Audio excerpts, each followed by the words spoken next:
Vinakshi Sandeep ji Australia से। श्री हरिवंश। श्री हरिवंश महाराज जी, आपके चरणों में कोटि कोटि नमन। महाराज जी, पुराने समय में संत महात्मा ग्रस्त जीवन का भी पालन करते थे और मोक्ष प्राप्ति करते थे, तो महाराज जी वैराग्य की क्या आवश्यकता है? वैराग्य की आवश्यकता या केवल कपड़ा उतार के बाहर चले जाने को ही वैरागी कहते हैं क्या? किसका प्रश्न है? हाँ, ये बात समझना है। केवल स्त्री संभोग ही गृहस्थ मार्ग थोड़ी है। केवल कपड़ा उतार के फेंक देना ही वैराग्य मार्ग थोड़ी है। आसक्तियों का नाश किए बिना भगवत प्राप्ति जिसको हो गई हो हमें बता दो। किसी एक ब्रह्म ऋषि का नाम लो कि खूब भोगी और नाना प्रकार के विषयों का सेवन करने वाले और भगवत प्राप्त हुए। जिन महात्मा का नाम लोगी ना तो उनके घर में खाने को भी नहीं मिलेगा।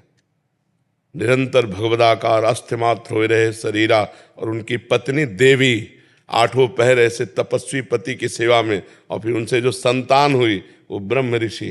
तो ऐसे थोड़ी जीवन में 1-2 बार संतान उत्पत्ति के लिए पत्नी का सहवास किया, 10-10 हजार वर्ष तक तपस्या करके तू पत्नी चाह रहे। करदम जी ने 10,000 वर्ष तपस्या करके तब भगवान जब प्रकट हुए तो उनसे कहा मुझे पत्नी चाहिए। तब देवहूति जी महाराज मनु की पुत्री पत्नी रूप में मिली, फिर तपस्या में संलग्न हो गए। फिर इसके बाद सेवा में देवहूति जी कितने वर्षों तक रही। फिर एक दिन देखा देवहूति जी की तरफ तो मानो उन्होंने कहा कि प्रभु, भावना में देखा कि देवहूति जी कह तो नहीं पा रहे लेकिन मानो ये चाह रहे कि गृहस्थ धर्म का मुझे फल मिलना चाहिए।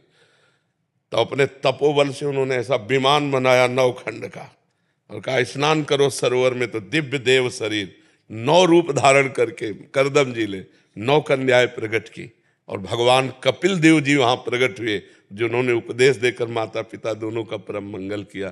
तो इनको आप वैरागी कहेंगी या गृहस्थ कहेंगी? आप विचार करके देखो, जिस ऋषि का नाम लो आप हमें बताओ।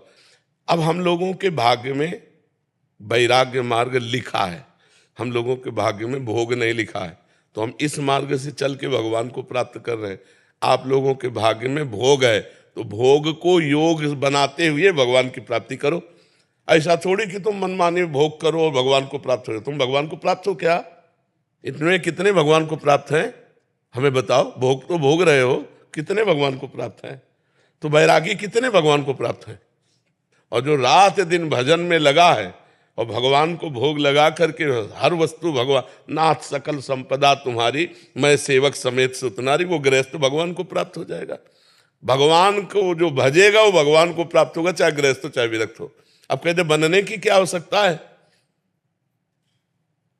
तो देखो, भगवान की संपूर्ण सृष्टि है। सबसे पहला भगवान का अवतार हुआ सृष्टि में, जो सबसे पहला वो त्यागी और सन्यासी का ही हुआ।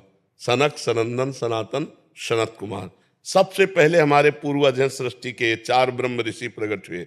वैराग्य, हम लोग भजन अपने लिए नहीं करते, तुम्हारे लिए करते हैं। सच्ची मानो ना, हमारा भजन किसके लिए होता है?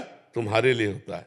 हम जिस परिवार में पैदा हुए उसका कल्याण, जिसका अन्न खाया उसका कल्याण, जिसका वस्त्र पहनते उसका कल्याण, जिसको देखा उसका कल्याण, जिससे बात की उसका कल्याण। संत कल्याण का मूर्तिमान स्वरूप है और आप अपना कल्याण कर लो, यही बड़े भाग्य की बात है। अगर गृहस्थ और विरक्त का भेद पूछो तो आप अपना कल्याण करने में नाको चना चबा लेंगे और वो सतरति सा लोकान तारयति, वो स्वयं तर जाता, स्वयं तर जाता और लोकों को तार देता है। मम भक्ति युक्तो भुवनम पुनातु, त्रिभुवन को पावन करने की सामर्थ्य उस महात्मा में होती है जो काछ वाच मन निश्चल राखे, धन धन जननी तेरी रे। नरसिंह मेहता जी कहते जो लंगोटी का पक्का, जीवन में कभी गलत आचरण नहीं किया, जबान का पक्का और मन का पक्का, वो भगवान का पक्का दास पूरे विश्व का कल्याण कर सकता है। सर्वे भवन्तु सुखिना सर्वे। अब ये घर में लड़का बच्चा के बीच में रह के नहीं हो सकता है। जब मन आया तब स्त्री भोग भोग लिया, जब मन आया तब भोजन पा लिया और जब मन आया तब सो गए। जो भोग मन आया, और यहाँ भूख लगी, हफ्तों भोजन नहीं मिले, तो भगवान को थोड़ी छोड़ा है, किसी की याद थोड़ी आई कि केवल भगवान का प्यार चाहिए, मुझे नहीं चाहिए किसी का प्यार। आज तक एक दोस्त नहीं। आप सही निकल गए, उस टाइम कोई बॉयफ्रेंड गर्लफ्रेंड का पंगा नहीं था।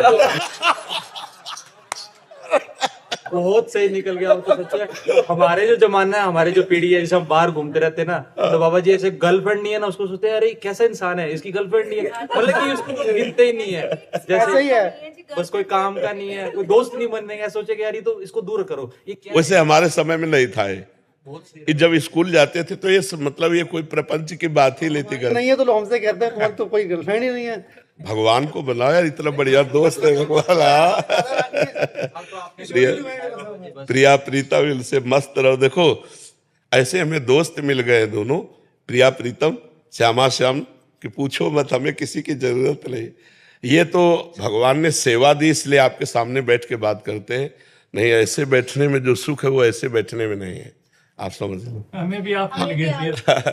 हम अपने सुख का त्याग कर, तभी कह रहे कि वैराग्य लेने की जरूरत क्या है, अपने सुख का त्याग करके आपके लिए भजन करना, आपके लिए ज्ञानार्जन किए हुए जीवन की बातें आपको देना। नहीं तो हमें क्या, आप कोई फीस दे के आए हो क्या? नहीं, हाँ, आप अपना समय दो, आप हमारा समय लो, आप अपनी भिक्षा दो और हमारी शिक्षा लो, दोनों का कल्याण हो जाएगा। भिक्षा से हमारा भजन बन रहा है, शिक्षा से तुम्हारा भजन बनेगा, दोनों को मंगल हो जाएगा। और दोनों जरूरत है, वो जब बालकों की तरह पूरे जगत को अपने उदार चरिता नाम वसुधैव कुटुंबकम। अब हम, अच्छा आप सच्ची बताओ, हमारे सामने बैठे हो, क्या हम आपको पराये लग रहे हैं? नहीं। एक बात बता लो, ऐसा नहीं लगता ना कि ये हमारे हैं, हमारे घर के हैं? तो क्या ऐसा गृहस्थ किसी गृहस्थ से कह सकता है, ऐसा देख सकता है? आप क्यों देख रहे हैं? क्योंकि हमारा कोई नहीं है आपके सिवा, आप सबके सिवा हमारा कोई नहीं, इसलिए आप सबको ये दिखाई देगा कि बाबा जी पर्सनल मेरे लगते हैं, बाबा जी ऐसा लगता है कि मेरे हैं, नहीं लगता है? क्योंकि हमारा कोई नहीं है, और अगर हमारा कोई हो तो अभी ये बात लगना बंद हो जाएगी। इसलिए विरक्त अनिवार्य है, बिना विरक्त के जगत कल्याण नहीं हो सकता, जगत मंगल नहीं हो सकता। समझ में?